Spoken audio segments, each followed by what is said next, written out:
මහන්න ආසාවෙන් ඉන්න. ඒ වගේම තමයි තාමත් පටන් ගත්තේ නැති අයට විතරයි අද වීඩියෝ එක. ඒ වගේම තමයි මහන්න ඉගෙන ගන්න පුරුදු වෙලා අතරමඟ නවත්තලා දාපු අයටත් මේ වීඩියෝ එක බලන්න පුළුවන්. එහෙනම් වැරදි මම මහන්න ඉගෙන ගන්න හැටි බලමුද? යාළුවනේ, ඔයත් මෙහොන් ඉගෙන ගන්න ආසාවෙන් ඉන්න කෙනෙක්ද?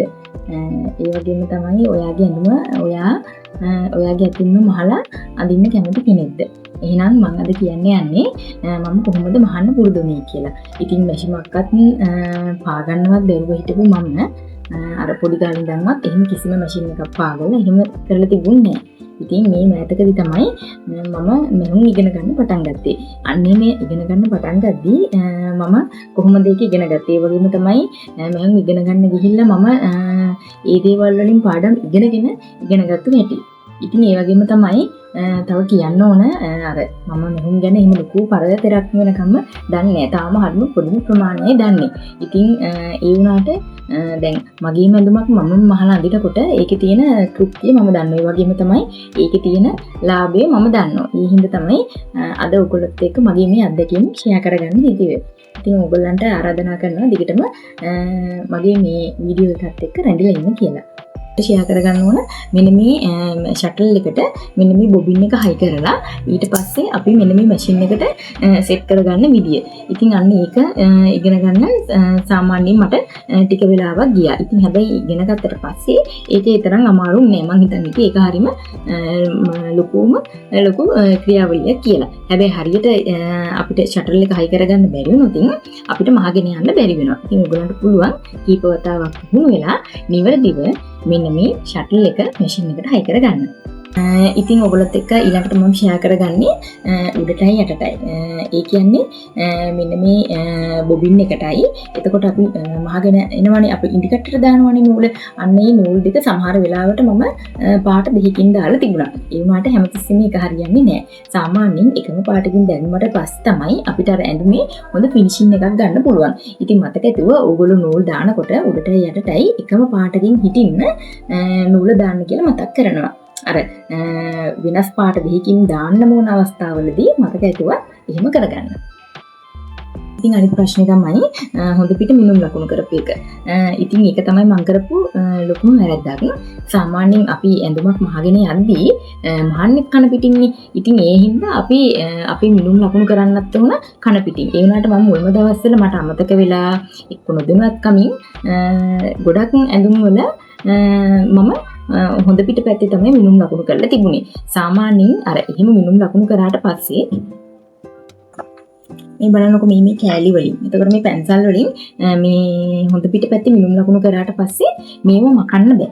ඉතින් අන්න එක සෑහෙන ප්‍රශ්නයක්. මකන්න බැරුණාට පස්සේ අර ඒ ඇඳුම අර ඒක හොඳටම හොදන්න ඕන. එක්ක සමහරලාට හේදුවත් යන්නේ නැහැ. ඉතින් අන්නේ ප්‍රශ්නේ තියෙනවා. ඒ හින්දා අනිවාර්යෙන් ඇඳුම් වල මිනුම් ලකුණු කරනකොට ඕගොල්ලන්ට පුළුවන් අනිවාර්යෙන් කන පිටින් මිනුම් ලකුණු කරන්න ගන්න. ඉතින් අනිත් ප්‍රශ්නේ තමයි පොප්ලින් රෙදි. පොප්ලින් රෙදි හොදන්න නැතුව පාවිච්චි කරපු එක තමයි මම කරපු ලොකුම වැරද්ද. දැන් මගේ හිතේ තියෙන පොප්ලින් රෙදි අනිවාර්යෙන් හොදන්න ඕනේ කියලා. ඒ වුණාට අර අපිට තියෙන ඉවිලට තියෙන අර කලබලයට එතකොට ඇඳුම මහල බලන්න තියෙන ආසාවට අපි කරන්නේ මේ පොප්ලින් රෙදි හොදන්න නැතුව ගන්නවා. සාමාන්‍යයෙන් පොප්ලින් රෙදි හොදන්න නැතුව ගත්තොත් අර අපි ඇඳුම මෙහුවට පස්සේ ඇඳුම කොට වෙනවා. එතකොට අර අපි බලාපොරොත්තු වෙන ප්‍රමාණයට දිග ප්‍රමාණයට අපේ ඇඳුම අපිට අරගන්න බැරි වෙනවා. දැන් පොප්ලින් රෙද්දක් හොදන්න නැතුව මහලා ඇඳට පස්සේ ඊට අපි ආයි හොදනවනේ.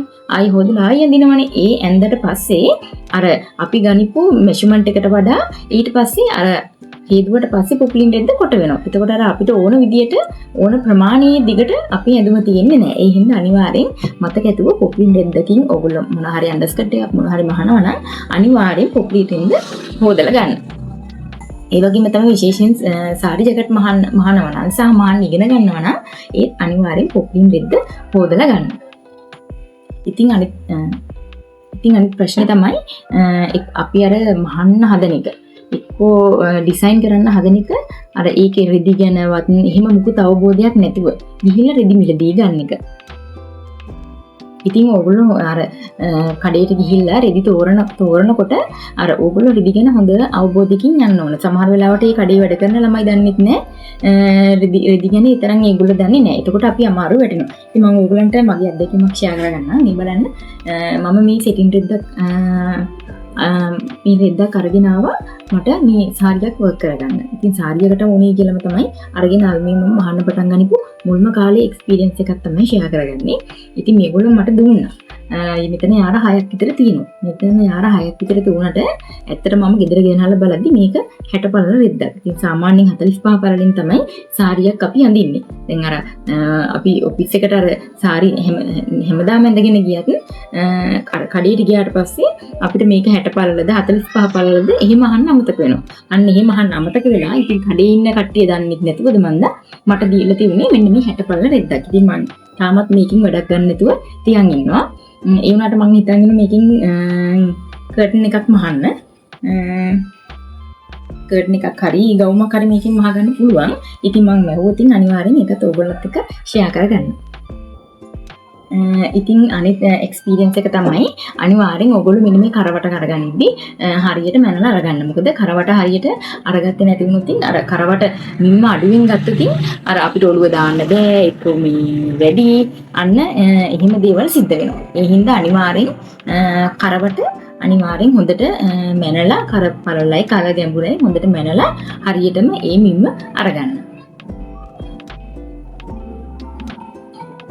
ඉතින් අනිත් එක තමයි දැන් අපි රෙද්ද අඳිනවනේ ඇඳලා කපනවනේ ඒ කපනකොට අනිවාර්යෙන් අඳිනකොට අනිවාර්යෙන් මෙන්න මේ අඳිනකොට කපනකොට දෙකේදීම අනිවාර්යෙන් මෙන්න මේ පින් තියෙනවනේ මෙන්න මේ පින් රඳවන්න.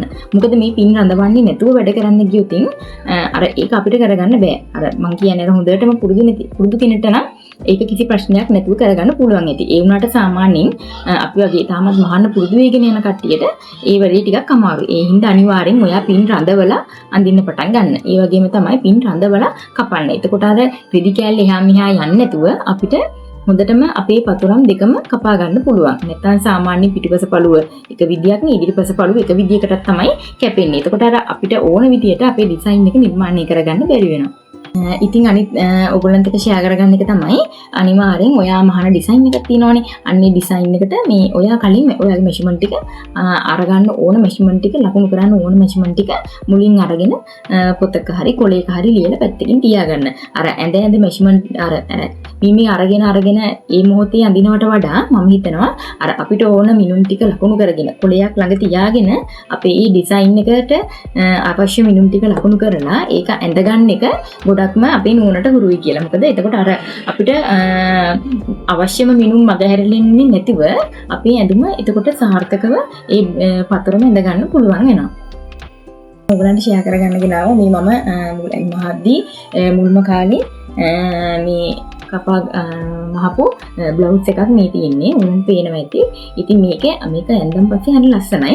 හැබැයි මේකේ කරවර ටිකක් වැඩි කර පළල කර ගැඹුර මේව ටිකක් වැඩි කැපිලා තියෙනවා. ඒ වුණාට දැන් මේක ඇඳලා පස්සේ ලස්සනට තියෙනවා. අර මගේ මුල්ම කාලේ වීඩියෝ වල මම ඇඳගෙන වීඩියෝ කරන්නේ මෙන්න මේ බ්ලවුස් එක ඇඳගෙන. ඒ වුණාට දැන් මේකේ අනිත් ඒවා කිසි ප්‍රශ්නයක් නැහැ. හොඳට නිමාවකින් කරලා තියෙනවා. ඒ වුණාට අර අපි අර හොඳටම සැලකිල්ලෙන් හැමදේම කරනකොට අපිට මේ ප්‍රශ්න මුකුත් නැතුව මහ ගන්න පුළුවන් වෙනවා. ඉතින් ඊළඟට මම ඔයගලන්ට එක ෂෙයා කරගන්නේ දැන් අපි සාමාන්‍යයෙන් මහන්න පුරුදු වෙන කාලේ. ඒ කියන්නේ එක්ක මහන්න හිතන කාලේ අර අපේ හිතට එනවනේ අපි මුකුත්ම මහපු නැති කෙනෙක්ට මේ අයියෝ මේක හරියයි දන්නේ මේ කරගන්න පුළුවන් නේද දන්නේ එහෙම කියලා අන්නේ බය සැක මටත් තිබුණා. ඉතින් ඒක දුරු කරගන්න මම මොකක්ද දන්නවද කරේ? ගෙදර තිබිච්ච පරණ සාරියක් අරගෙන එක එක විදියට මේ බලන්න හැඩ කපලා මහලා මේව චුට්ටක් ඇඳලා බැලුවා. මේ බලන්න මේවා අර කිසිම නිමාවක් නැහැ. මේවා කොහෙටවත් අඳින්නත් බෑ. ඒ වුණාට අර අපේ තියෙන අර හිතේ තියෙන අර බය සැක දුරු කරගන්න මේ පොඩ්ඩක් හරි මෙන්න මේ ක්‍රමේ පාවිච්චි කරාට පස්සේ මේ මට ලේසි වුණා. ඒ වගේම තමයි මෙන්න මේ අර අහක දාන අර කොළ කැලි වලින් මෙහෙම වතුරම් පොඩ්ඩක් කපලා බැලුවා. ඒ කියන්නේ මට මේ වැඩේ කරගන්න පුළුවන්ද කියන බය මට තියෙනවනේ. අර කවදාවත් මැෂින් එකක් අල්ලලත් නැති හින්දා.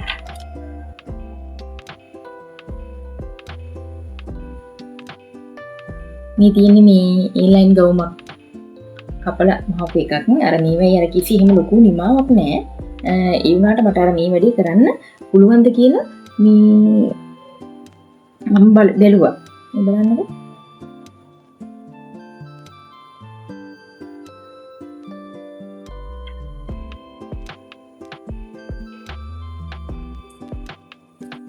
ඉතින් මේවා මේ මම ඉසි කරන්නේ නැතුව තාම අර පරිස්සමට තියාගෙන ඉන්නවා.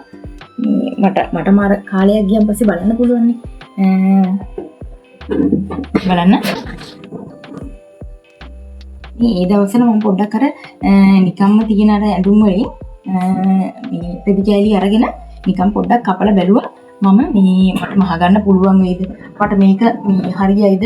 අන්න එහෙම කියලා මම පොඩ්ඩක් බැලුවා මේ විදිහට. අර මේවා කිසිම නිමාවක් ඒ වුණාට නැහැ. ඒ වුණාට අර මට මේ වැඩි අල්ලගන්න පුළුවන් වේද කියලා බලන්න තමයි මම මේක කරේ. ඉතින් අන්තිමට මට ඔයගොල්ලන්ට එක ෂෙයා කරගන්න ඕන. දැන් ඔයා මේ මහන්න අලුත්ම කෙනෙක් නම් ඉතින් සාමාන්‍යයෙන් අර හොඳටම මහන කට්ටිය දැකලා අර හොඳටම මහල් මෙහෙලා තියෙන ඇඳුම් දැකලා ඒව දැකලා බය වෙන්න ඕනේ නැහැ. මොකද අපේ හැමෝටම ඒ කියන්නේ පටන් ගනිපු මූලිකම කාලයක් තියෙනවානේ. ඉතින් මේ කාලේ අපි හැමෝටම වැරදිනවා. සහ අපිට හරියටම කරගන්න බෑ. අඩුපාඩු තියෙනවා. ඉතින් මේ ඒ අඩුපාඩු පේන්නේ ඒ අඩුපාඩුත් එක්ක මහගෙන යනකොට තමයි. ඉතින් අර හොඳටම මහාන කට්ටියත් එක්ක එහෙම සංසන්දනය වෙලා අනේ මට මේක මෙහෙම කරගන්න බැරුණානේ එහෙම කියලා අර මේ හිතින් කඩා වැටෙන්න නරකයි. ඉතින් පුළුවන් තරම් අර ඔය තියෙනවනේ අඩු ගන්නට ලාභෙට තියෙන රිදි තියෙනවනේ අන්නේ රිදි ගෙනල්ලා කපලා මේ මහලා පුරුදු වෙන්න ඕන. එතකොට තමයි අර ඔයාගේ ඇඳුම්ම ඔයාගේ අතින් ඔයාටම මහ ගන්න පුළුවන්කම හැකියාව ලැබෙන්නේ.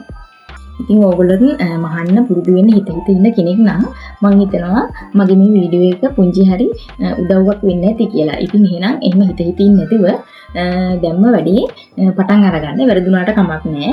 ඉතින් දකින කට්ටිය මොනවා හරි කිව්වට කමක් නැහැ.